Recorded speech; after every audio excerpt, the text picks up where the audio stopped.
Boas tardes, benvidos todos. Esta é a súa casa, a Academia Galega de Legislación e de Jurisprudencia, que hoxe veste se de gala para recibir a Manuel Marchena Gómez, presidente de la Sala Segunda del Tribunal Supremo. En primer lugar, voy a saludar, lógicamente, a las autoridades presentes en este acto, señor presidente del Tribunal Superior de Justicia de Galicia, señor fiscal superior de esta comunidad autónoma, general jefe del mando de apoyo y maniobra, el señor fiscal jefe de la Audiencia Provincial, señora delegada del Gobierno, jefe superior de Policía, presidente de la Audiencia Provincial, decano del Colegio de Notarios de Galicia, decano y presidente del Consejo de la Abogacía Galega, director general de Justicia de Asuntos de Galicia, fiscal provincial, decano, representantes de los colegios abogados, procuradores, señores académicos, señoras académicas, señores y señores. El tema que hoy nos concita es una de las finalidades fundamentales de esta Academia de Legislación y Jurisprudencia, que es promover el debate jurídico y que duda cabe sobre un tema de tanta actualidad como es el relativo a la inteligencia artificial. Estamos asistiendo a una verdadera revolución, superior incluso a la revolución industrial, es una revolución tecnológica, los robots, los bots, todos los sistemas con inteligencia artificial, que no solo producen ventajas y beneficios de los cuales no podemos mucho menos renunciar, pero sí también determinados inconvenientes que es preciso de igual manera corregir. Son temas de tal actualidad que hace poco una película del año 2013 se llamaba Her, pues era un señor, un protagonista que se enamoraba de un sistema de inteligencia artificial. Los problemas sociales que existen de la soledad de las personas, estos sistemas de inteligencia artificial pueden arreglar la vida de una persona, pero por otra parte perjudican nuestra sociabilidad, pros y contras de todos estos adelantos técnicos. Y al mismo tiempo esta conferencia tiene un especial significado para esta ciudad de La Coruña, y esto en función de dos consideraciones. Una de ellas porque recientemente un productor y director de cine coruñés, Simón Casal, pues acaba de estrenar una película que se llama así, Justicia Artificial. Está precisamente casado con una jueza, de verdad, que ejerce aquí en la provincia de La Coruña, pero también nos acompaña en este acto.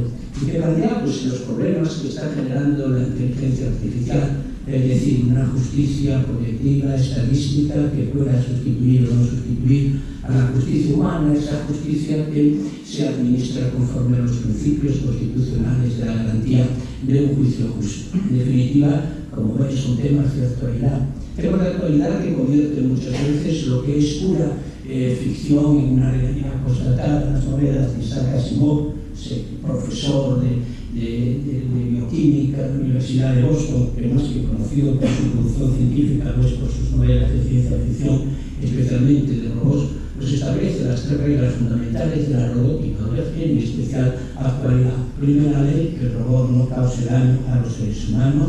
La segunda regla, que los robots obedezcan a los seres humanos, salvo que infrinjan la regla primera. Y la tercera regla, que los robots deben de preservarse a sí mismos, salvo que infrinjan las reglas primera y segunda. En definitiva, los problemas tanto jurídicos como éticos que se plantean ya han llamado la atención a la propia Unión Europea. Contamos con una Carta Europea de Inteligencia Artificial, en donde establece cuáles son los límites éticos para los operadores informáticos y los ingenieros, basado en el respeto a la dignidad humana, los principios o los derechos de la intimidad de las personas y su seguridad, y todo ello rigiéndose por un principio, lógicamente, de precaución por los daños que pueden generar estos instrumentos que a veces se escapan del control de las personas. El propio diccionario de la Real Academia de la Lengua acuña el término cibor para referirse a esos seres que están compuestos tanto por materia viva como por una materia electrónica, y si se habla de cibor de tratamiento para mejorar las expectativas de determinadas enfermedades, pero tenemos los llamados cibor de mejora, en donde la colocación de un chip en el cerebro permite a una persona pues, superar una oposición de acceso a la carrera. En definitiva, los retos son enormes. Y concluyo ya, porque lo más importante es escuchar a nuestro conferenciante. Decía que por dos cosas es importante esta conferencia que vamos a impartir aquí en esta academia. Y la segunda de ellas es porque precisamente esta ciudad de La Coruña es la sede de la Agencia Española de Supervisión de la Inteligencia Artificial, es decir, de la ASESIA. Tiene aquí su sede en La Coruña, en la emblemática terraza en los jardines de Méndez Núñez, en donde tiene su ubicación. Dentro de poco se trasladarán aquí a esta ciudad, una de cuyas misiones fundamentales es llevar el control de la inteligencia artificial, especialmente la inteligencia artificial de alto riesgo. Para hablarnos de estos temas, pues tenemos la fortuna, agradezco la presencia de Manuel en este acto, he hecho pues, un hueco en su apretada agenda para estar aquí con nosotros, pues un orador excepcional. No merece, no es que no merezca, es que no necesita ningún tipo de presentación. Por todos conocido, ¿verdad? Ha sido el presidente del tribunal que juzgó en los procesos más importantes de toda la historia de la justicia española, el llamado proceso que se empezó en la sede del Tribunal Supremo de España. Canario de nacimiento, estudió en la Universidad de Deusto, en donde cursó con gran brillantez sus estudios en Derecho, es también doctor en Derecho, ingresa en la carrera fiscal, ocupa cargos más relevantes de la estructura del Ministerio Público, fue fiscal de la Secretaría Técnica de la Fiscalía General del Estado, en el año 2003, si no me equivoco, es designado fiscal de sala del Tribunal Supremo. En el año 2007 ingresa por el turno de juristas, el llamado turno de capacidades, como decía nuestras leyes decimonómicas, a la plaza de magistrado de la Sala Segunda del Tribunal Supremo, y desde el año 2014 pues preside la Sala Segunda. Profesor en diversas universidades, profesor de Derecho Penal, profesor de Derecho Procesal en la Facultad de Derecho de Las Palmas, en la Universidad Autónoma de Madrid, conferenciante habitual, tiene muchas obras escritas, hace referencia a todas ellas, agotaría el tiempo que tenemos destinado a esta conferencia. Tiene numerosas condecoraciones, entre ellas la Gran Cruz de Honor de San Raimundo de Peñafort y la de Caballero de la Legión de Honor de la República Francesa, una de las distinciones más importantes que da el país vecino. Es académico de la Real Academia de Doctores de España y académico correspondiente de la Real Academia Española. Decía Carneluti que los juristas somos ingenieros de las palabras, y la verdad que eso es así, ¿verdad? Porque nosotros precisamente trabajamos a través del lenguaje, intentamos persuadir o convencer por las armas incruentas de las razones derivadas en las palabras de nuestras sentencias. Hoy en día tenemos aquí la fortuna de contar con Manuel Marchena, es una persona que domina absolutamente el lenguaje, tiene unas dotes de oratoria que podéis comprobar dentro de un rato excepcionales. Nadie mejor que él para hablar de este tema relativo a la inteligencia artificial. Por eso, Manuel, tienes la palabra.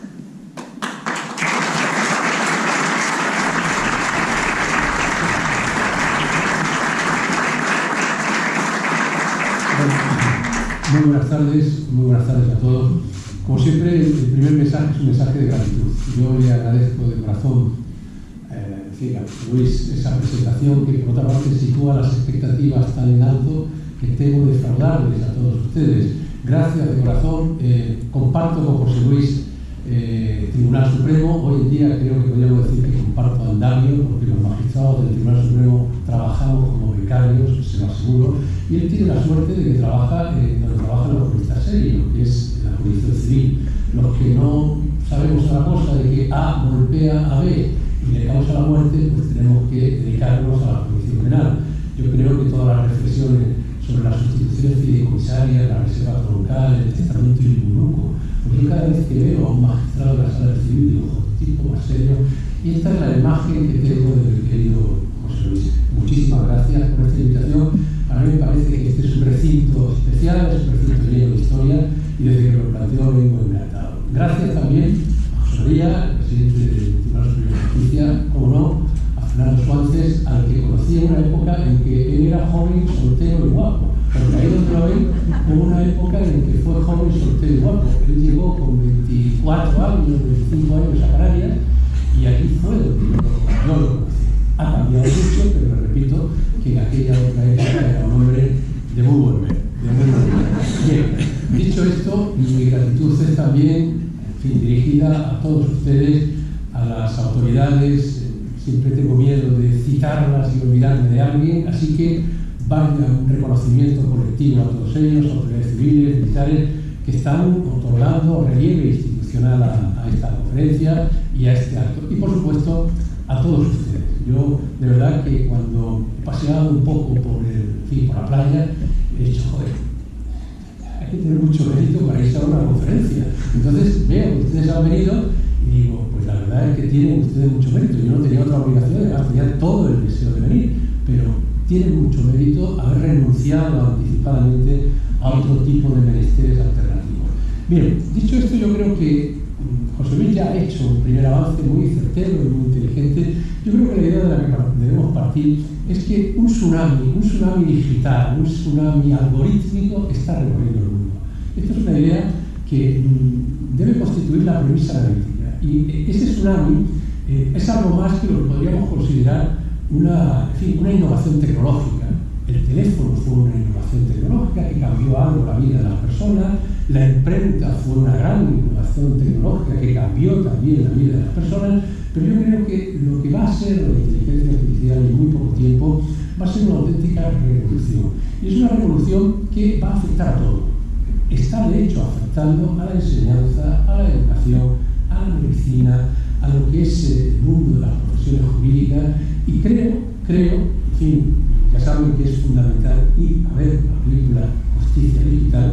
Creo que va a afectar también de un modo muy especial a la gobernanza de los Estados, incluso a los sistemas democráticos. Y todo esto lo vamos a ver en un tiempo relativamente breve. Y creo que no vale situarse en el escepticismo tecnológico o en esa reacción de, bueno, yo ya soy una persona mayor, yo quiero seguir fiel a la pluma, que yo todavía sigo escribiendo con pluma y sigo haciéndolo de un modo, muy creativo. No, la revolución digital que viene, la revolución tecnológica, esta revolución no admite la situación de indiferencia. Todo está cambiando. Siempre parto del mismo análisis de lo que está produciendo en la sociedad los efectos políticos que está teniendo lo que es el mundo de las redes sociales. Piensen ustedes por un momento que media humanidad tiene una red social de la que forma parte. O sea, este dato es especialmente llamativo. Y es una media humanidad que se está alimentando de mensajes de 140 palabras, ahora 280. Pero esto está cambiando la forma de difundir información. Está cambiando absolutamente lo que son las percepciones sociológicas, compartidas, no compartidas, la reflexión intelectual. Hoy nadie es capaz de leer a Dostoyevsky, nadie es capaz de leer El Quijote, y ya nadie es capaz incluso de ver un vídeo que dure algo más de 4 minutos, porque el ritmo de la vida se ha acelerado de una forma que está provocando un cambio radical. Y fíjense ustedes un dato que a mí me interesa destacar.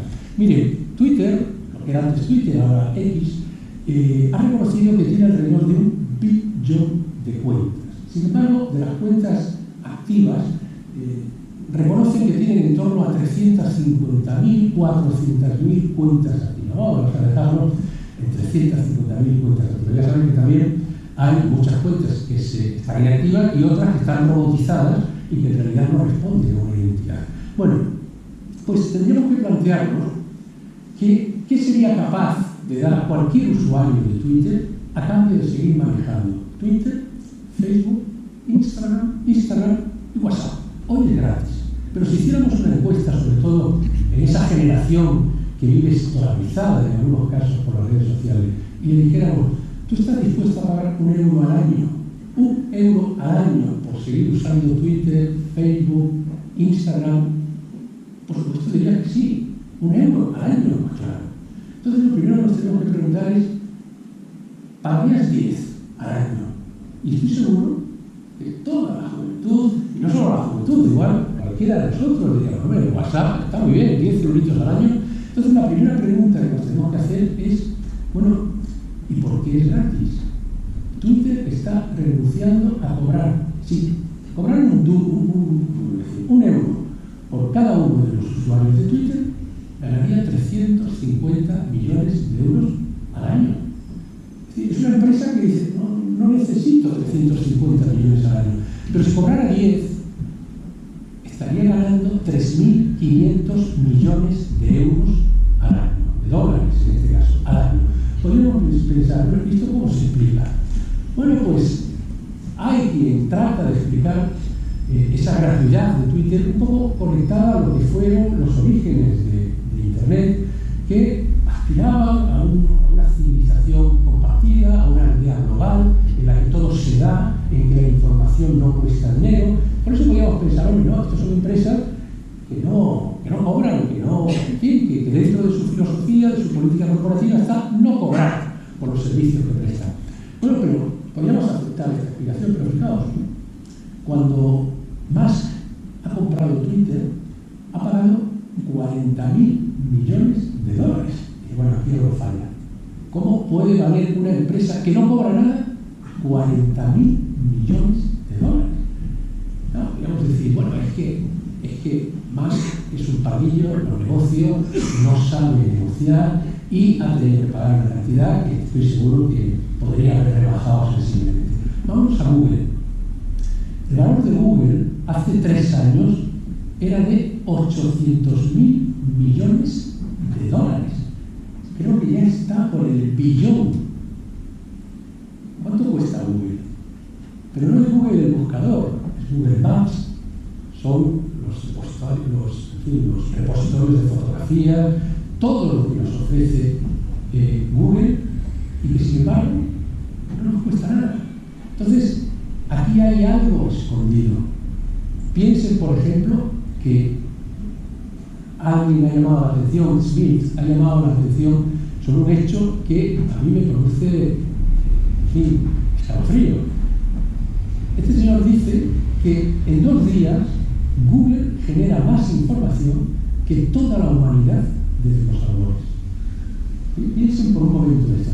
Y ahí está la clave, y ahí está la explicación de por qué hoy las redes sociales, Google, no cuestan nada. Porque les damos algo infinitamente más valioso. Les damos todos nuestros datos.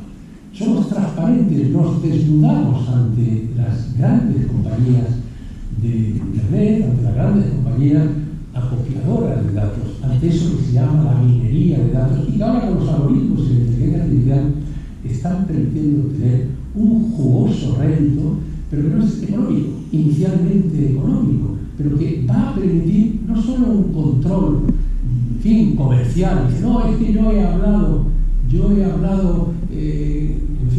acerca de la conveniencia de unas vacaciones en Sanjenjo y de repente he recibido propaganda de hoteles de Sanjenjo, porque tenía abierto el WhatsApp, o porque tenía... Bien, el problema no es ese, el problema es que a partir del conocimiento de toda nuestra actividad en el campo de Internet, el Estado, no solo las empresas, saca una fotografía de todos y cada uno de nosotros, que puede ser una fotografía que condicione enormemente las grandes decisiones de la vida, incluido el voto. Esto es algo que está fuera de cualquier duda. Miren, si a mí me dejaran ver el historial de navegación de cualquiera de ustedes, yo de entrada sabía quién votaba. Esto es incuestionable. No es lo mismo poner la aplicación por las mañanas de Federico Jiménez Los Santos que poner el canal de YouTube de Pablo Iglesias. Y si todos los días oyes a Federico, o todos los días oyes a Pablo Iglesias, o todos los días oyes a la SER, ya empiezas a tener un perfil. No es lo mismo leer el Manifiesto Comunista que el Mein Kampf de Hitler. Y eso deja reflejado en tu historial de navegación cuáles son tus intereses culturales, cuál es tu interés, en definitiva, a la hora de, digamos, consolidar tu actitud frente a la propia vida. Entonces, podríamos incluso decir, mire, conozco hasta sus tendencias sexuales. ¿Cómo es esto posible? Sí, a través de los datos de geolocalización, sé que usted ha estado en un bar de carretera en la Nacional 1. No, usted ha estado en una sala gay, mire, a esta hora, tal día, en este momento. Pero es que además, sé qué religión profesa. Me basta ir a los datos de geolocalización que ustedes están arrastrando ahora mismo. Todos los usuarios de teléfono móvil están permitiendo a la operadora conocer que están ustedes aquí, lo que no capta es la gran aburrimiento. Pero lo que sí es cierto es que proporciona el dato a través de las antenas que hacen posible la teléfono móvil, que ustedes están aquí. No es lo mismo ir el domingo a la iglesia evangelista que ir el domingo a la parroquia donde se va a misa. No es lo mismo ir a la parroquia evangelista o a la iglesia evangelista o a la parroquia que no ir. Todo refleja un perfil religioso, un perfil político. No es lo mismo comprar todos los domingos el país que comprar la razón. Entonces, quiero decirles que este es el gran dato que ustedes están proporcionando, que todos estamos proporcionando, y que ya lo aceptamos como una forma absolutamente ineludible. Vamos a instalar una aplicación, aceptar, coñazo, amigo, aceptar, todo. Entonces, esto nos está situando en un contexto en el que un afamado escritor, Noah Harari es un historiador, es un antropólogo, es un filósofo, es un hombre que, en fin, quizá no está especialmente bien visto en algunos ambientes académicos, porque yo creo, no hablo de academias de este tipo, hablo de academias universitarias, porque ya saben que la academia universitaria no perdona que algún filósofo se haga millonario con los libros que vende. Entonces, este hombre, Noah Harari, pues ha hecho, en fin, grandes predicciones sobre lo que va a ser el futuro, lo que es la inteligencia artificial. Hay un libro estupendo que se llama 21 lecciones para el siglo XXI. Y este hombre dice que en el futuro las dictaduras van a ser dictaduras digitales. Que los grandes países que van a imponer su poder no son los que tienen petróleo, no son los que tienen minerales, no. Son aquellos que pueden acopiar y tratar algorítmicamente mejor los datos que van dejando sus ciudadanos a lo largo del día. Hasta el punto de que dice, estas dictaduras digitales se perpetuarán, porque toda dictadura, en el movimiento incluso dialéctico del marxismo, genera su propia antítesis. Es decir, una clase social que intenta oprimir a otra, pues va generando una antítesis que al final acaba en lo que el marxismo hablaba, la sociedad sin clases, etc. En este caso, dice Harari, que va a ser imposible porque no somos conscientes de la pertenencia a la clase común, de irrelevantes digitales. Si yo estoy etiquetado como insolvente por una base de datos que me impide acceder al crédito bancario, yo no sé si José Luis, estoy seguro que no, también lo está. Y no sé en este foro, que estoy seguro que son todos gente solvente y volver, pues yo no sé si hay alguno que quiere batallar conmigo contra ese tratamiento que nos hacen las entidades financieras, aquellos que en un momento de la vida hemos sido etiquetados como insolventes. No lo sé. No va a poder haber una agrupación de aquellos que están siendo maltratados por el dato, aquellos cuyos datos están siendo apropiados por un algoritmo que precipita las imágenes sectoriales de cada uno de nosotros para conseguir un rendimiento o un tratamiento incluso económico, si no político, de estos datos. Entonces, por eso, dice Harari, que el movimiento dialéctico de la historia se va a parar. Incluso si hoy, en fin, todos estamos hablando de la idea de una renta universal, dice, es que vamos a llegar a un momento de una revolución digital que va a crear tal abismo social entre los ciudadanos de un país que la única forma de prevenir y de evitar revoluciones, desequilibrios, enfrentamientos colectivos va a ser acañar a todo el mundo, incluso a esos que son socialmente irrelevantes, porque por una u otra circunstancias han sido etiquetados como insolventes, han sido etiquetados como enfermos, han sido etiquetados, pues, imagínense, como peligroso social. Entonces, esto es un mundo que va a cambiar y está cambiando. Y podríamos preguntar, bueno, ¿y cuánto tiempo pasará para que la inteligencia artificial se apodere de todos nosotros? Bueno, pues miren, yo siempre pongo el ejemplo, igual según me he oído, perdón por la repetición, pero creo que es muy ilustrativo. Es el ejemplo del ajedrez. Miren, en el año 1985 hay un campeón mundial de ajedrez estoy seguro que muchos lo recordarán, casi todos, algunos, en fin, cuya juventud es insultante y no se acuerdan de quién fue Kasparov. Pero bueno, casi todos se acordarán de que Kasparov fue el epítome de la inteligencia natural, de la inteligencia humana. Este señor con 22 años fue el campeón de ajedrez más joven de la historia del ajedrez.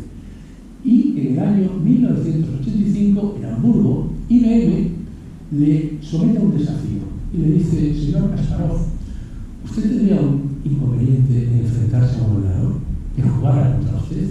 Kasparov se sintió ofendido. Digo, pero oiga, ¿qué me está diciendo usted de enfrentarme a un ordenador? ¿Qué es eso? Y dice, bueno, es un ordenador que hemos programado para que el movimiento lo haga, en fin, lo haga por un algoritmo que está basado en las partidas anteriores. Y como se sintió ofendido, Kasparov dijo: no, yo lo voy a enfrentar con un ordenador. Póngale 32 ordenadores. Y en Hamburgo, en el año 1985, se enfrentó a 32 ordenadores. Les ganó a los 32. Fue el triunfo de la inteligencia humana. Pero IBM dijo: en 10 años la inteligencia artificial habrá ganado a la inteligencia humana. Bueno, pues se confundieron en 2 años, porque en 1997, después de las peripecias, en fin, muchas veces, siempre favorables a Kasparov, pero muchas veces, como digo, con una finalidad pues propagandística, porque esto provocaba una movilización publicitaria, etcétera. Hubo distintas partidas, distintos encuentros, pero hay un momento en que IBM diseña lo que se llamó Deep Blue, y le ofrece una partida, un campeonato a Kasparov, a 6 partidas. La primera la gana Kasparov, que vuelve a abrirse arriba y dice: esto está chupado. Comete un gran error, porque esa táctica, esos movimientos son los que le permiten a los programadores mejorar todavía Deep Blue con esos movimientos inéditos que había hecho Kasparov. Bien, la segunda partida la gana Deep Blue. La tercera, la cuarta y la quinta, Kasparov tiene mucho miedo y ofrece tablas. Kasparov luego dijo: es muy difícil jugar contra un jugador que no suda y que no se asusta de los flashes de los fotógrafos. Pero miren, la última partida, que fue la definitiva, está en el libro de los Guinness, de los récords, porque es la partida más corta que se ha vivido en un campeonato del mundo. Duró 40 minutos. En 40 minutos Deep Blue despachó a Kasparov, que entró en depresión y que solo pudo salir de la depresión escribiendo un libro que yo he recomendado en alguna ocasión, que se llama Deep Thinking, pensamiento profundo. Él narra el sufrimiento que padeció en el momento en el que se vio humillado por la inteligencia artificial. Y él se convierte frente a un, en fin, antitecnología, o como quieran ustedes llamarle, en un devoto de la inteligencia artificial. De hecho, se gana la vida, y cuando digo se gana la vida, es así, se gana la vida dando conferencias en Estados Unidos de motivación a cuerpos directivos a través precisamente de la inteligencia artificial. Por cierto, si alguno tiene curiosidad, en YouTube están las partidas que echó Kasparov contra Deep Blue y se le ve a él el enfado que tiene cuando ve que va perdiendo. Piensen que hay algo imposible de superar. Yo sé que muchos de ustedes han jugado al ajedrez. Un jugador de ajedrez pues, puede tener, fin ordinario, puede decir: bueno, yo soy capaz de prever con anticipación 3 movimientos, 5, el que prevé 10, ya es un tipo que dices: bueno, es que yo le muevo aquí, este me va a mover por allá, pero luego yo le saco por aquí la torre. Bueno, supongo que Kasparov podía hacer 50 movimientos anticipados. Deep Blue hacía 200.000 movimientos en un segundo. Es decir, ponderaba la viabilidad estratégica de cada movimiento después de realizar 200.000 alternativas en un segundo. Claro, se dijo: bueno, pero esto es el ajedrez, es un juego donde hay mucha, para que nos entendamos, mucha bibliografía, mucho precedente, hay mucho escrito sobre el ajedrez, es muy fácil algoritmizar las grandes jugadas de ajedrez. Entonces sí que me dijo: no, vamos a ir ahora a otro juego. había un juego en Estados Unidos que era el programa más visto en televisión desde hacía años, décadas. Se llamaba Jeopardy. Entonces, diseñó IBM un sistema, un algoritmo que se llamaba, si no recuerdo mal, Jackson, que consiguió, vapulear al campeón del mundo, al campeón único en Estados Unidos de ese juego, que era un juego de acumulación de conocimientos históricos, de conocimientos culturales, en fin, con una visión interdisciplinar que había convertido al campeón de ese juego pues una persona especialmente representada y como un ejemplo, el paradigma también de la inteligencia natural. Entonces dijeron, bueno, pero es que esta inteligencia en un caso es para el ajedrez, en otro para el Jeopardy. Entonces se atrevieron los grandes gurús de la informática a decir, ¿cuál es el juego intelectualmente más difícil que hay?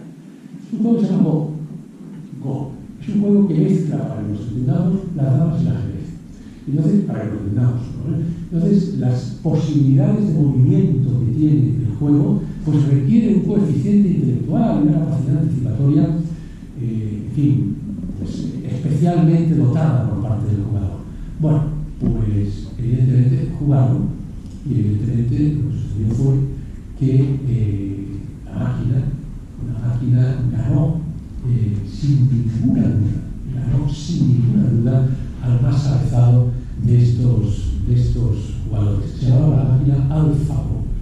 La máquina de Jeopardy se llamaba Watson, no Jackson, Watson. Bien, este es el contexto de los avances, pero que son muy sectorizados. Bueno, mientras la inteligencia artificial se mueva en el mundo del ajedrez, o del Go, o del Jeopardy, podemos estar tranquilos. Pero claro, ya el problema está cuando empieza a haber manifestaciones que asustan al establishment de lo que son las grandes profesiones, o en definitiva las actividades más creativas. Miren, hay un ingeniero norteamericano que se llama Browder.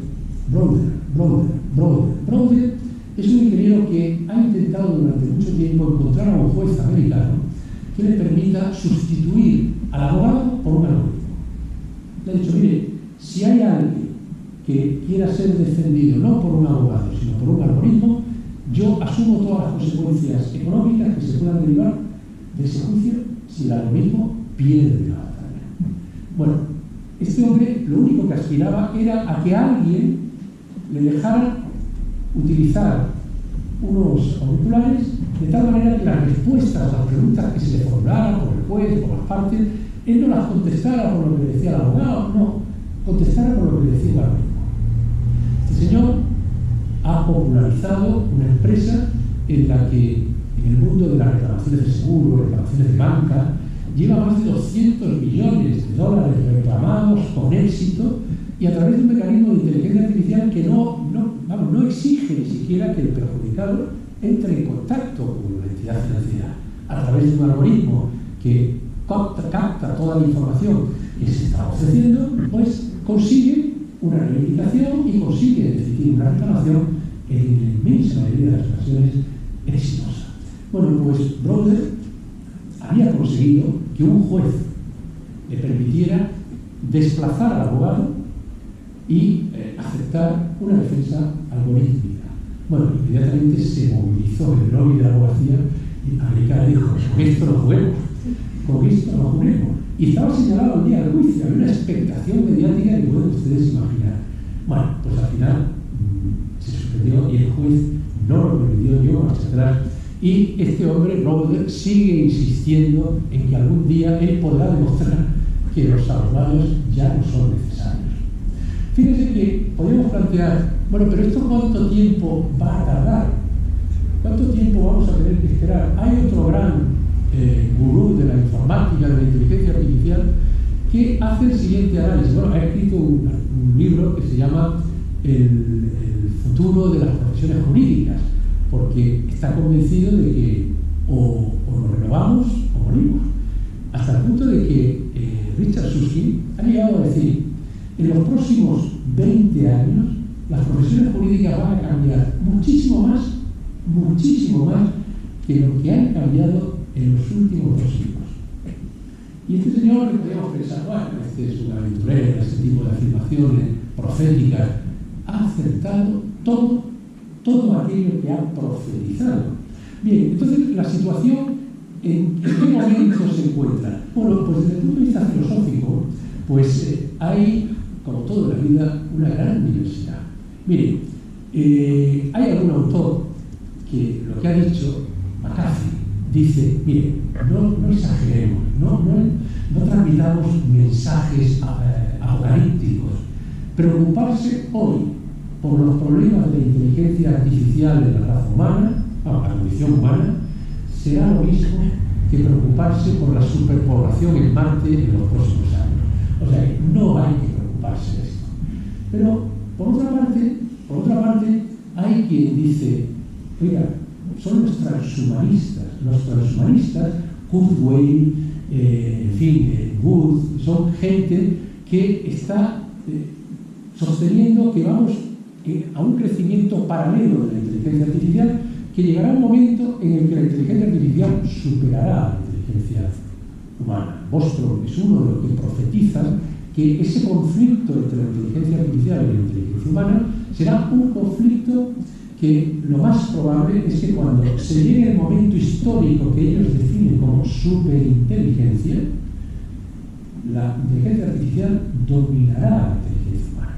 Incluso estos se ponen muy contentos cuando leen una noticia que ha salido hace 3 semanas que ha provocado el pánico en los programadores japoneses, porque han visto que un algoritmo que estaba con algunas limitaciones fijadas por los propios programadores para fijar lo que era su propio ámbito funcional y demás, eliminó los elementos que condicionaban todo su potencial por sí solo.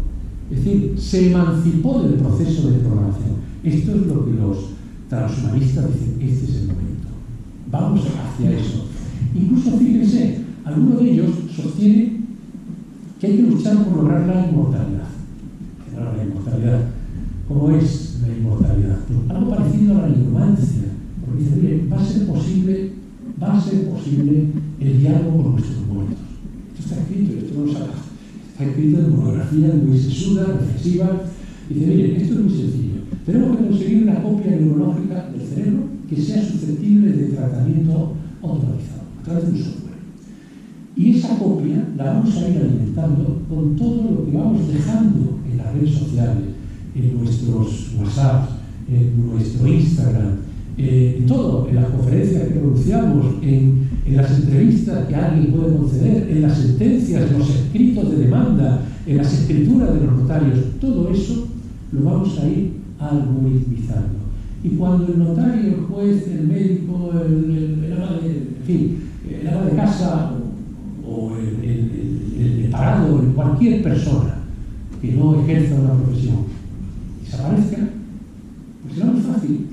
Buscaremos un holograma, representaremos su imagen y le preguntaremos, entablaremos un diálogo con él y nos irá contestando en función de lo que sería la información acumulada y que le permitiría dar una opinión sobre lo que hoy estamos viviendo. ¿Qué te parece mi novio, papá? Pues papá responde a la vista, papá ya no está, pero responde a la vista de ese perfil caracteriológico, valorativo, que ha dejado a lo largo de su vida en comunicaciones, en chats familiares, etcétera, etcétera, etcétera. Esto hay quien ha dicho, mire, esto es un muerto chino, estos no son tus muertos, son impostores. O sea, la idea de que vas a poder hablar con quien ha desaparecido a partir de un holograma que recuerda su imagen física, esto no tiene ningún sentido. Bien, hay incluso autores, algunos muy reputados, Larsen, que ha escrito un libro también especialmente recomendable que se llama Los mitos de la inteligencia artificial. Dice, mire, ni es inteligencia ni es artificial. A lo sumo puede ser una prótesis de la inteligencia humana, un bastón que nos ayude a desarrollar nuestras capacidades intelectivas. Pero la idea del transhumanismo, la idea de esa superinteligencia que acaba con el razonamiento humano, esto no es posible. No va a ser posible. Y Larsen dice, Miren, el ingenio puede ser programado. A un informático le dicen, oye, programa unas reglas ingeniosas, las puede programar. Pero la intuición humana, esa no es programable.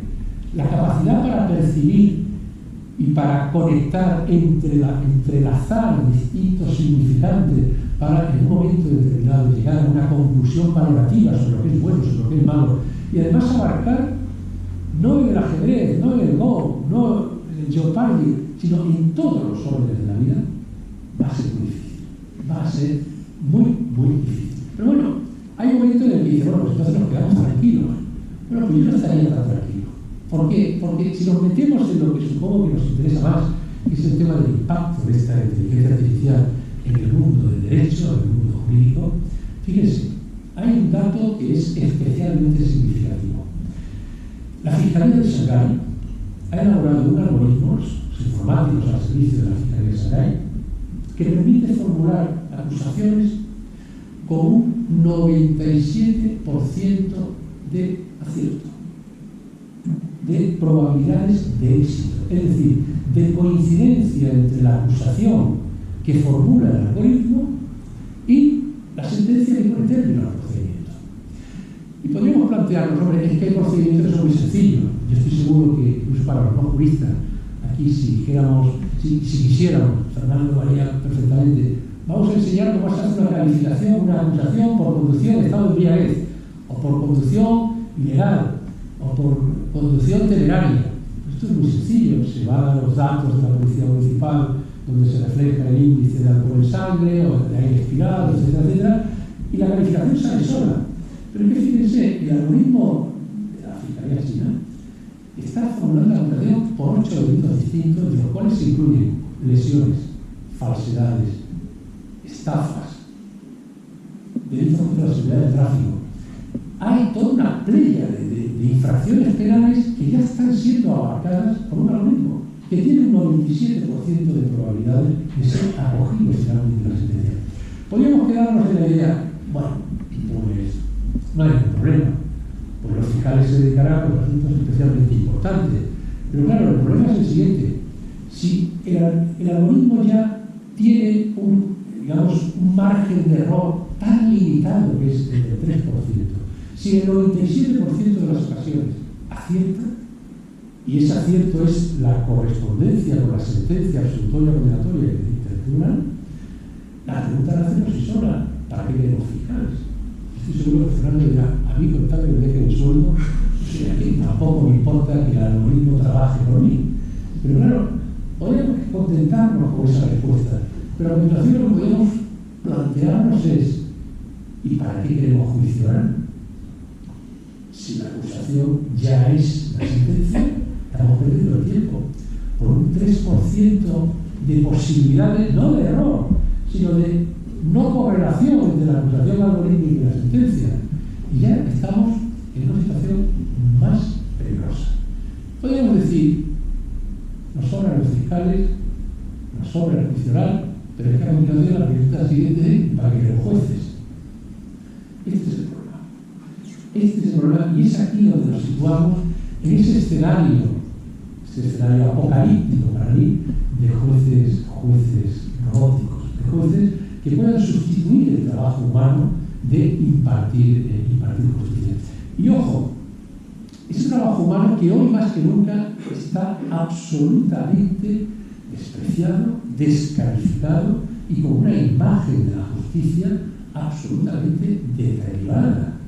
Yo estoy convencido de que si reuniéramos a todos los que tienen un juicio pendiente y les preguntáramos, oiga, ¿usted qué prefiere? ¿Un juez de la APM, un juez de JD, un juez de Francisco de Vitoria o un juez no asociado? Porque el resto, ¿de qué depende? No. ¿Usted qué prefiere? Bueno, yo un juez que no tenga sesgos ideológicos, narrativos. ¿Usted qué prefiere? ¿Un juez que tiene mucho trabajo y que puede tardar 3 años en poner la sentencia? ¿O un juez que trabaja todos los días, todas las horas, que es neutral, que no tiene ningún sesgo valorativo, discriminatorio en uno u otro sentido, ideológico, religioso, todo el mundo diría, no, ese es el equilibrio. Si damos ese paso, estamos ya planteándonos pues, lo que es desmembrar la propia estructura del Estado tal como la hemos concebido. Entonces, este es uno de los problemas que están ahí en el horizonte. Pero fíjense, no solamente es la judicatura la que, la abogacía, no digo nada de los instrumentos de inteligencia artificial para los notarios o los registradores, donde hay una actividad estandarizada, hay otras no, que requieren lo que se llamaba la intuición, en fin, lo que consideraba que era irreemplazable por inteligencia artificial. Pero el problema fundamental que se plantea es que no solamente se está algoritmizando la labor judicial. La policía, por ejemplo, ha desarrollado, la policía española, y normalmente, en fin, sin el impacto que podría tener este mecanismo si se utilizara o si hubiera sido patrocinado por alguna otra fiscalía europea, pero ha desarrollado un mecanismo que se llama, el mecanismo que ha utilizado la policía es Veripol. Este es un algoritmo, Veripol, que permite detectar con un margen muy próximo al 90%, está desarrollado por un físico, un inspector de policía que es físico, y que ante los problemas que se estaban planteando con las compañías de seguros y las tentativas de estafa relacionadas con los teléfonos móviles, desarrolló un algoritmo que, fíjense en qué consiste. Consiste en que cuando alguien sufre la sustracción de un móvil y pretende obtener un nuevo móvil a través de la compañía aseguradora y ve que las condiciones generales de contratación del seguro de responsabilidad civil, normalmente el seguro de hogar, que abarca también aquellos objetos muebles que uno puede estar desplazando, pero que normalmente están en el domicilio, ese seguro solo cubre los robos violentos o intimidatorios. Claro, la tentación, yo sé que ustedes son gente de verdad y no van a estar tentados nunca de esto, pero la tentación de decir, yo digo que me lo han robado con violencia o intimidación y así el seguro me compra un nuevo iPhone. Bueno, pues la policía española ha desarrollado este mecanismo Veripol que permite, con un índice próximo al 90%, detectar en qué casos estamos ante una simulación de delito o ante una acusación de denuncia falsa. Y algunos se preguntaron, ¿esto cómo es posible? ¿Cómo se sabe? Bueno, pues se sabe porque todos mentimos y fabulamos de la forma muy parecida. Normalmente el robo se produce a las 4 o 5 de la mañana del viernes, en las proximidades de una discoteca. Se me acerca un joven que vestía con pantalón vaqueros y sudadera y me exhibe una navaja que me dice que le entregue el móvil o me raja. Bueno, pues todos esos datos y otros muchos que están debidamente coordinados permiten concluir, insisto, con un índice de acierto próximo al 90% esta denuncia falsa. Además tiene una comprobación que nunca falla.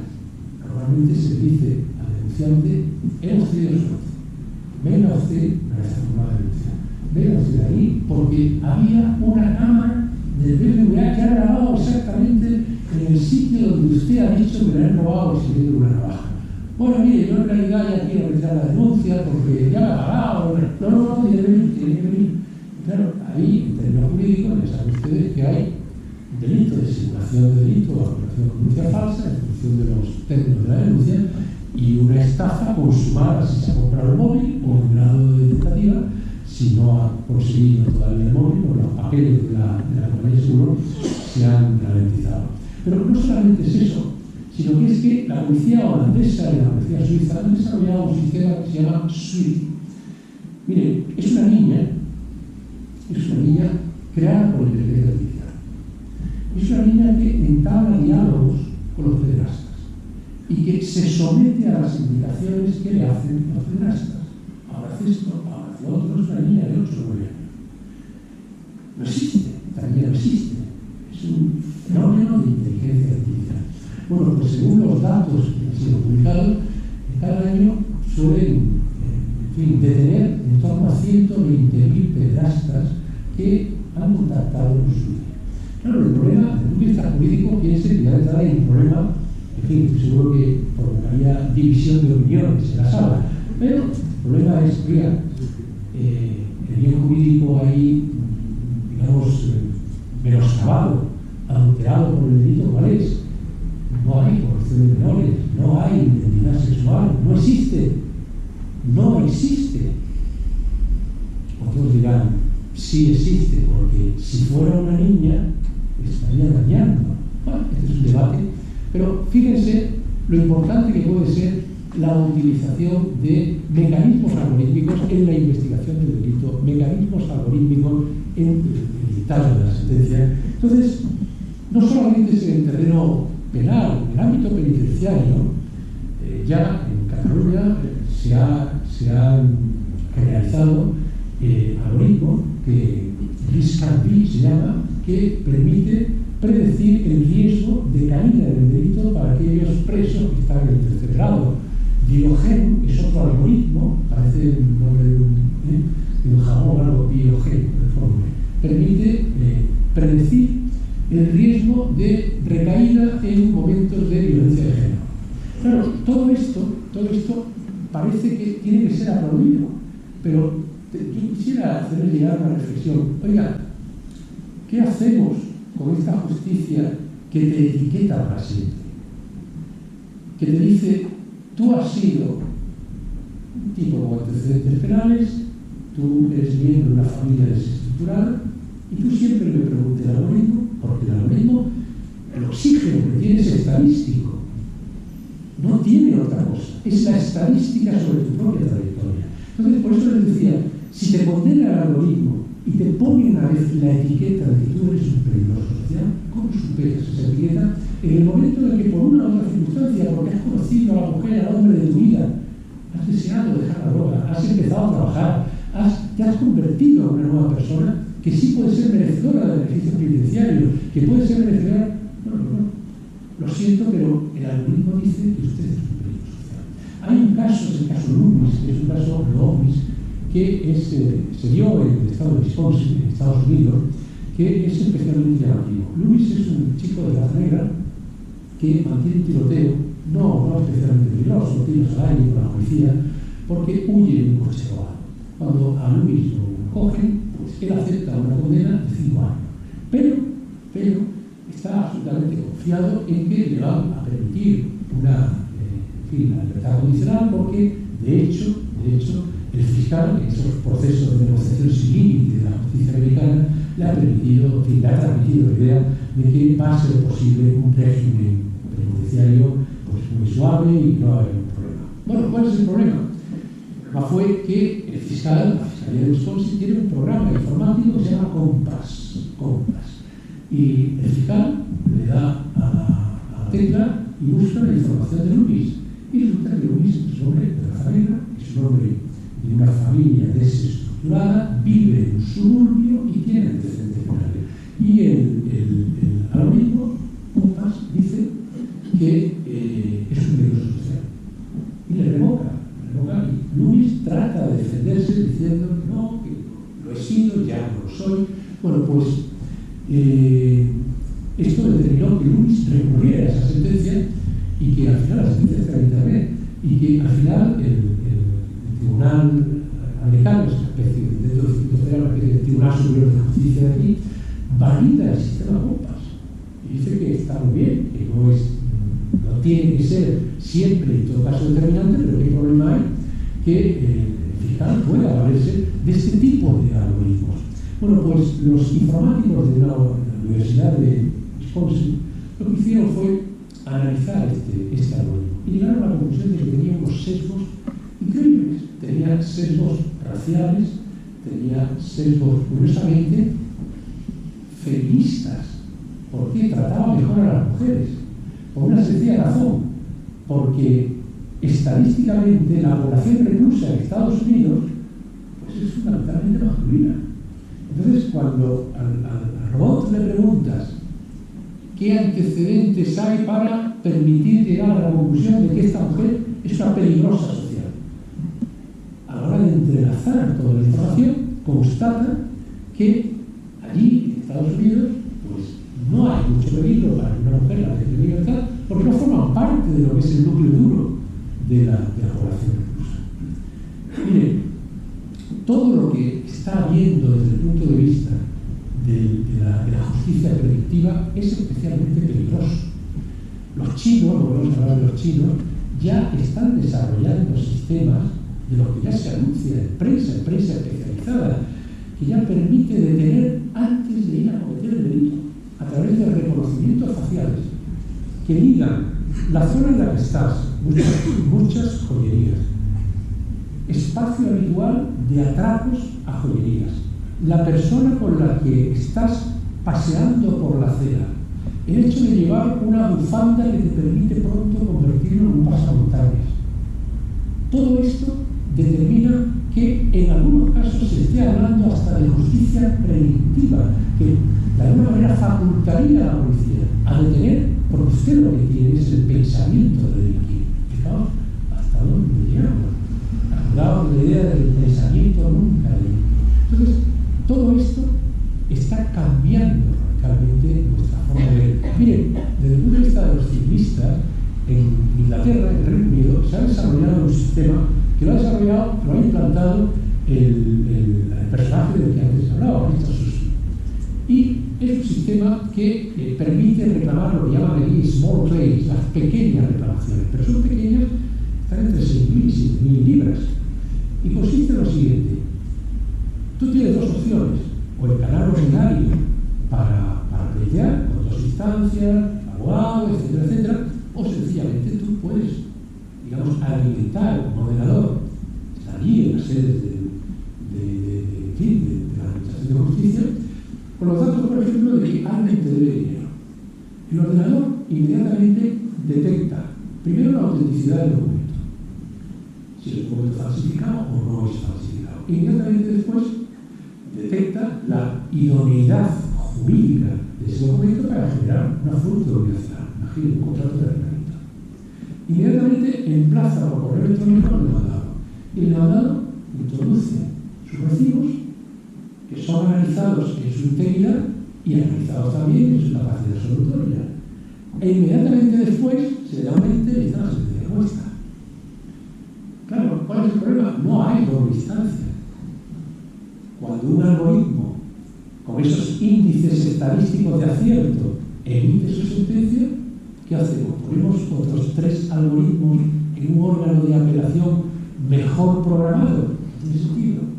Entonces, fíjense cómo está cambiando incluso la categoría de los derechos históricos tal y como los conocemos. Mire, la Constitución chilena, que dicen todos, hombre, menos mal que no entró en vigor, porque perdieron el referéndum los promotores de la reforma. Es cierto, pero fíjense, yo creo que merecía haber entrado yo solo porque tenía un artículo que a mí me cautivaba. Era el derecho a la indemnidad neurológica, que es el que prohíbe cualquier género de manipulación neurológica por los poderes públicos frente al ciudadano. Pero no solamente es eso, es que hoy en día de lo que se está hablando es del derecho a la reunión virtual. Todos somos miembros de grupos de WhatsApp. Piensen ustedes que hay grupos de Telegram y de Signal de miles de personas.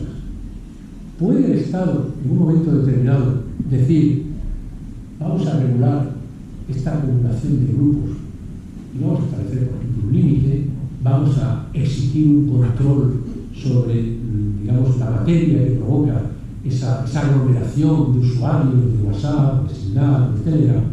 Bueno, pues se reivindica, no tiene ningún refrendo, ninguna cobertura constitucional, el derecho a la reunión virtual, a la reunión telemática. Se reivindica el derecho, no se lo pierdan, al entorno virtual. No, es que no hace falta, porque esto en realidad, con el derecho a la intimidad, no, mire usted, no tiene nada que ver la intimidad tal como la concibieron los grandes padres del constitucionalismo liberal. No, esto desborda los límites del derecho a la intimidad. Yo lo que quiero es que no se sepa en qué página web viajo, con quién me relaciono, con quién hablo, con quién dejo de hablar. Siempre pienso que sería muy significativo, imaginen por un momento, que la policía o una autorización judicial entra en su domicilio porque son sospechosos de haber hecho algo que tiene que ser esclarecido. Imaginen que la policía les dice, mire, les voy a dejar votar, de arriba abajo o me da el móvil. Yo tengo muy claro lo que le repetiría a la policía. El móvil nos retrata a todos. Entonces, esta idea está haciendo emerger derechos que desbordan aquello de Santo Tomás hablaba del derecho al sosiego del alma, a la intimidad, fijaos, y el derecho al razón, to be alone, estar solo, en fin, que me dejen tranquilo. No. Hoy en día la intimidad está desbordada. No es lo mismo el interior de un armario, protegido por el derecho a la intimidad, que el móvil. No es lo mismo, es el entorno digital. Está consagrándose cada vez más un principio que es el principio de trazabilidad. ¿En qué consiste? En la facultad que tiene el usuario para conocer por qué un algoritmo ha dado una determinada respuesta. ¿Por qué esa respuesta es el fruto de una conexión, casi imitando las conexiones neuronales? ¿Por qué? ¿En base a qué información? Yo quiero saber quién ha alimentado este algoritmo, quién ha alimentado este robot, porque si hubiera introducido otros elementos que yo dudo que hayan sido incorporados, el desenlace habría sido otro. Pero claro, el problema es cómo dibujamos la trazabilidad de ese algoritmo. Ese algoritmo forma parte de la caja negra que ninguna empresa está dispuesta a ventilar. Se está hablando cada vez más de la imparcialidad del programador. Esto es fundamental. Todos vamos dejando nuestros sesgos a la hora de crear un artilugio, crear un dispositivo computarizado. Estamos dejando un sesgo que luego va a alimentar la respuesta del ordenador. Y esto es necesario que se sepa. Todos tenemos derecho a lo que se llama la identidad digitalizada. Es decir, yo quiero reivindicar mi propia mismidad. Yo no quiero ser Lumi, el delincuente que toda su vida va a seguir siendo un delincuente. Yo quiero reivindicar mi dignidad algorítmica. Yo quiero que el algoritmo me trate como lo que soy hoy, no como lo que he sido antes. Ya no soy insolvente, ya no soy delincuente. Bueno, pero esto tiene que tener unos antecedentes. Se está hablando del derecho a no ser engañado. Este es un debate incluso de colocaciones políticas, sobre todo lo que se dice en las redes. Hay un reglamento del 2065 del año 2022 que crea incluso lo que se llaman alertadores fiables sobre todo lo que corre por las redes y demás. Pero todo esto está provocando también una reconfiguración, de los derechos históricos. ¿Cómo se reformula la presunción de inocencia? Oiga, yo que soy inocente, lo siento, pero el algoritmo dice con un 97% de probabilidad que usted es culpable.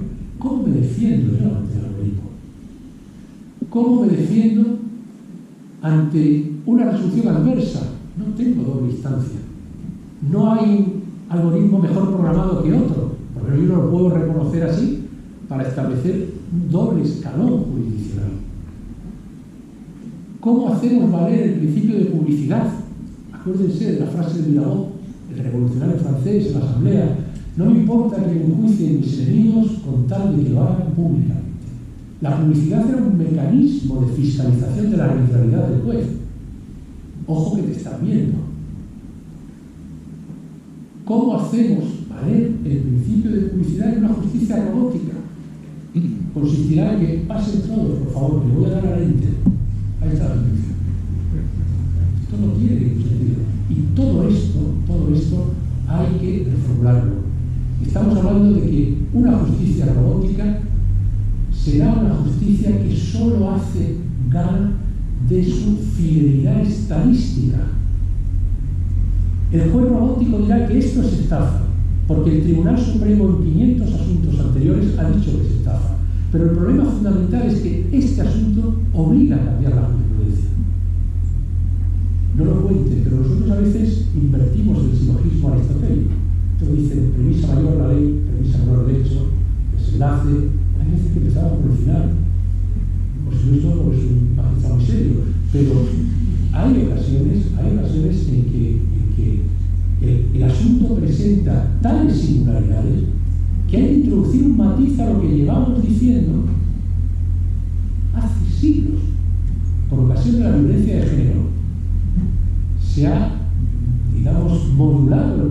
histórico de la alevosía para generar lo que la jurisprudencia estaba llamando la alevosía doméstica. Oiga, es que sabía perfectamente que podía haberle matado, luego podía haberse defendido. No hay alevosía, y hemos dicho, ¿quién va a tomar la prevención defensiva cuando está sentada en el sofá, donde lleva 40 años casada con este hombre? ¿Quién va a pensar que está en el cadalso, que está minutos antes de morir? Bueno, pues esa alevosía doméstica, pues ha roto con una clasificación histórica de la alevosía que viene desde el Código Penal de 1822. ¿Qué haría el algoritmo? Fidelidad estadística. Eso no es alevosía.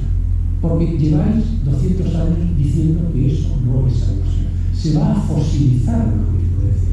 Y esa fosilización de la jurisprudencia se apartaría del valor justicia como precisamente eso, como principio constitucional, como pórtico del artículo 1 de la Constitución española.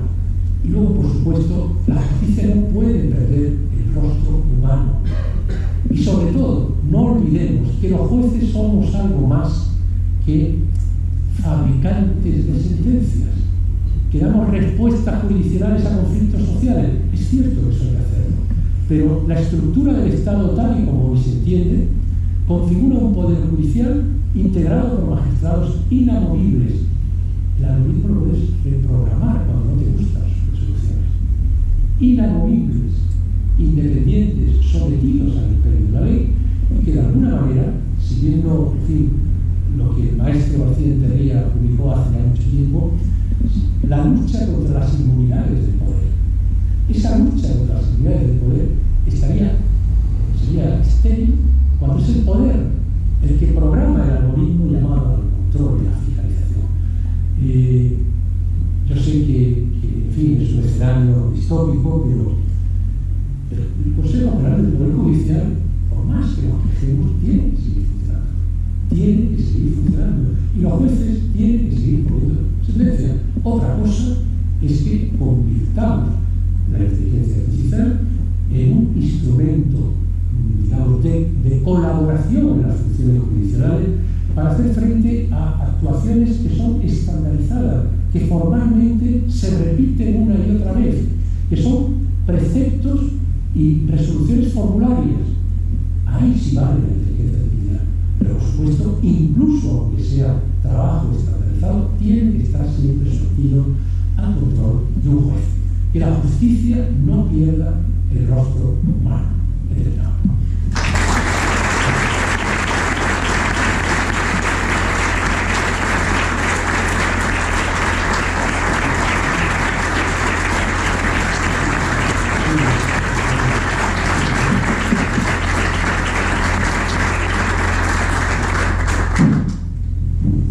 Bueno, pues muchas gracias a Juan Manuel por su interesante y brillante conferencia sobre un tema de actualidad como siempre la inteligencia artificial y sus repercusiones indiscutiblemente jurídicas. Es una gentileza de Manuel que nos ofrece pues, un periodo de tiempo limitado, 10 minutos para formular preguntas. Si hay alguien que quiera, en este caso, cuestionar una pregunta, pues formular una pregunta, pues este es el momento. Adelante, Emma. Bueno, gracias por su intervención. No sé si se me escucha. Hola, ¿se me ve?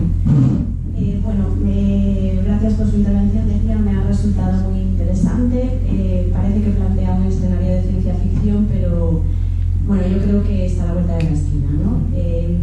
Y quería preguntarle si usted tiene conocimiento de si a nivel, pues no sé, del Consejo o a nivel de ente público existe algún estudio para ver cómo se va a llevar a cabo la implantación del sistema de inteligencia artificial en tribunales. Y sobre todo si esto, que esto es lo que especialmente me preocupa, si se va a dejar en manos de entes públicos o en manos de empresas privadas, lo cual ya tendría, pues, bueno, a mi modo de ver, un cierto peligro a la hora de diseñar el algoritmo, los posibles sesgos que pueden afectarle y sobre todo, pues, a nivel social, las consecuencias económicas que esto puede tener, porque sí que es cierto que al final no pensemos que nos van a retirar a todos y nos van a dar un sueldo en nuestra casa, o sea, se va a enriquecer Elon Musk y nosotros nos quedaremos, pues bueno, en un escenario muy extremo, ¿no?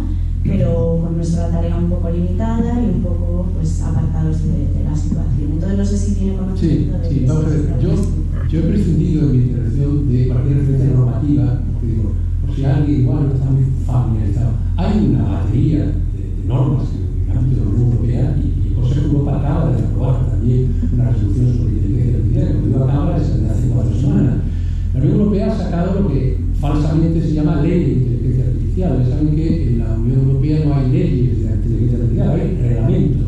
Pero por aquello de querer reivindicar que es la primera institución que ha sacado una ley de inteligencia artificial, pues se llama así, ley de inteligencia artificial, que ha entrado en vigor este año, a primeros de este año. Establece, efectivamente, cuando uno lee ese reglamento, pues te das cuenta de los grandes peligros de la inteligencia artificial, porque todo está diferenciado, los controles, los mecanismos, los seguros, en función del riesgo que emplea, o el riesgo que supone el empleo de algunos de estos mecanismos de inteligencia artificial, de alto riesgo, de riesgo menor, de riesgo...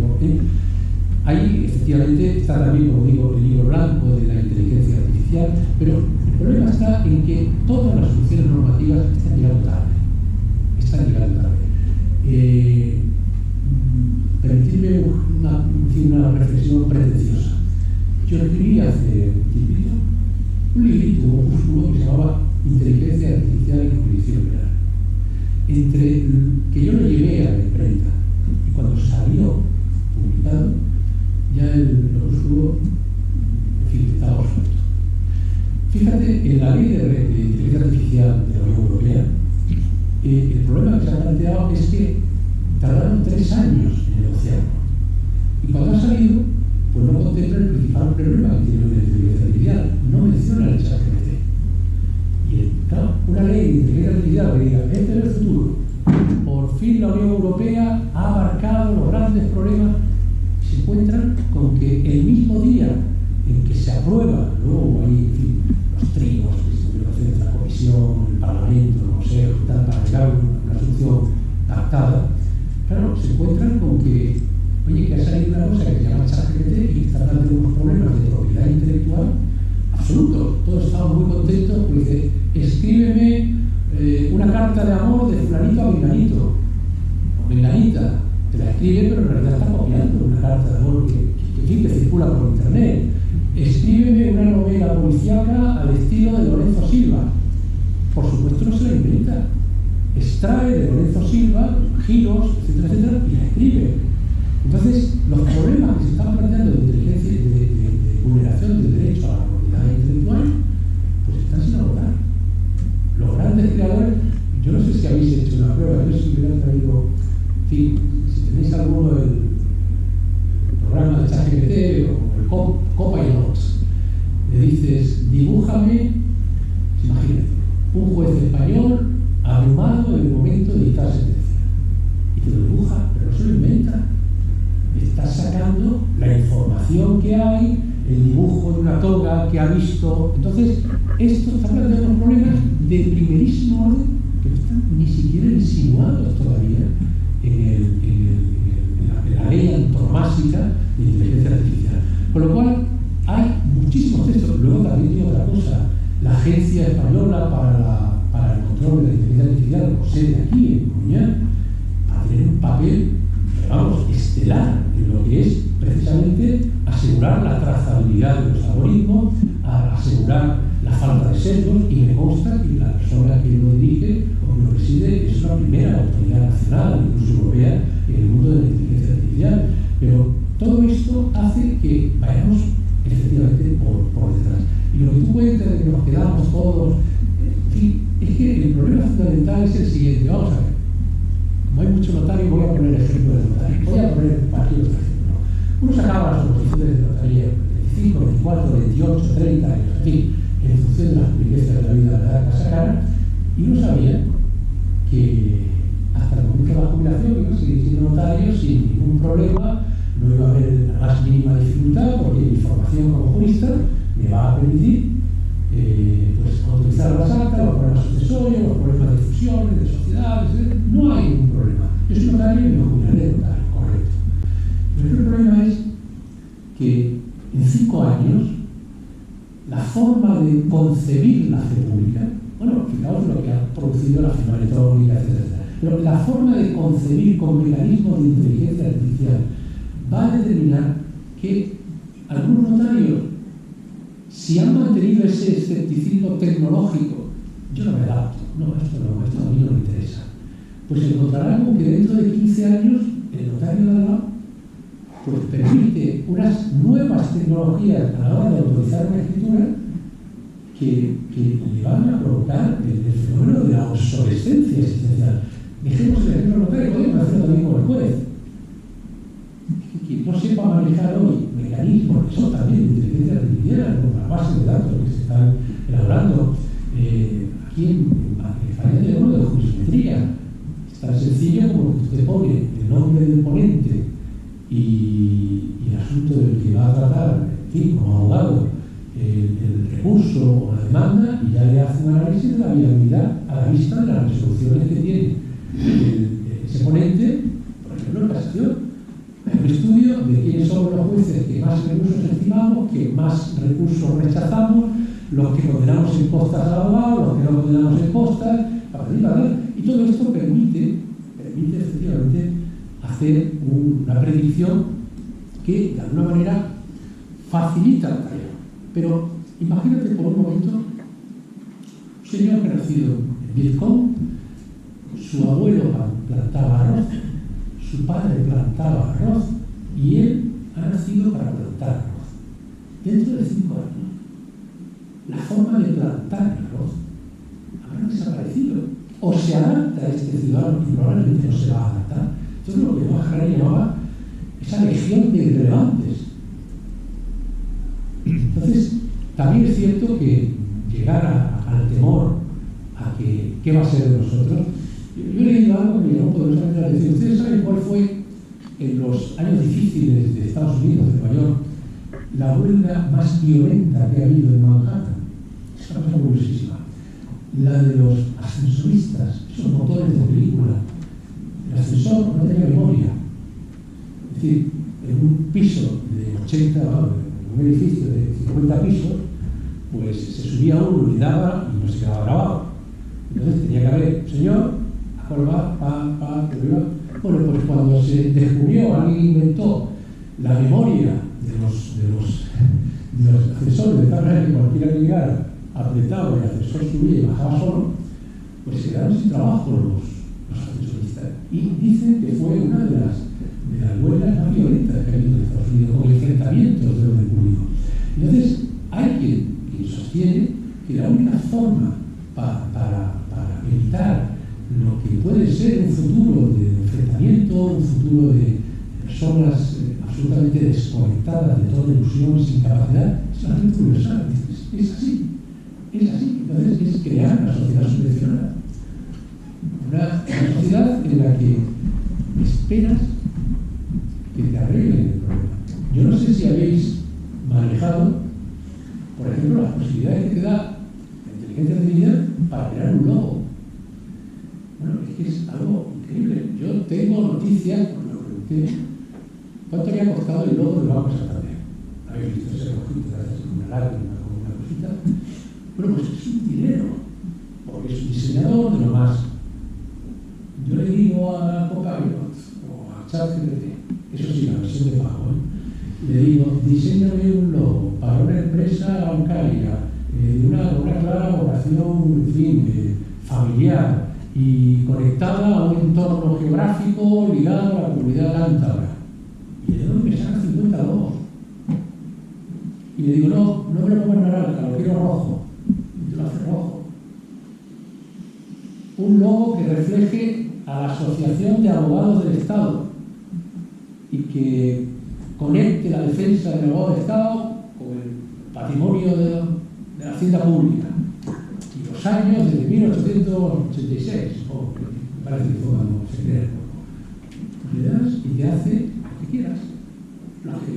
Entonces, hay un montón de profesiones, a mí me da un poco de apuro mencionarlas, pero que van a tener, bueno, traductores. Antes habló José Luis de un chip, y esto está perfectamente ya, es viable. Es un chip intracraneal que hace un poco lo que hace el traductor de Google. Te permite entender el alemán, el japonés o el coreano. Porque te traduce lo que estás oyendo. Lo estás traduciendo. Miren, hay sospechas de que algunas de las canciones que se presentó en la última Eurovisión están hechas por inteligencia artificial. Y ya hay un programa, un concurso de Eurovisión de canciones de inteligencia artificial. Todos hemos visto difundidos en mensajes, en redes, de algún bolero, de alguna canción de rock, en relación con acontecimientos de cierta trascendencia, etcétera, etcétera. Entonces, hoy en día, todo es susceptible de ser programado. Y esto va a provocar eso que tú comentas, pero yo me quedo un poco también con la idea que antes decía de McAfee, ¿no? Preocuparnos por el riesgo de la inteligencia artificial es como preocuparse por el riesgo de superpoblación en Marte. Vamos poco a poco, pero que no nos pase de largo el tsunami y nos arrolle, sino que tengamos capacidades para mantener el equilibrio y, en definitiva, para hacer frente a ese desafío. Muy bien, bueno, pues yo creo que ahora es el momento para dar por concluida esta conferencia. Simplemente decirles que el sistema funciona. Ayer estaba en el despacho de Manuel y me dice, ¿cómo se llama tu mujer? Todos conocen. Soy capaz de leerlo, ¿eh? ¿Cuánto tiempo llevas casado? 40 años. Pues vamos a escribir una carta de aniversario. Es que yo no sería capaz de un pleno arrebato amoroso escribir una cosa favorita. En definitiva, fue la inteligencia artificial la que nos solucionó. Muchas gracias a todos por su presencia en esta que se levanta la sesión.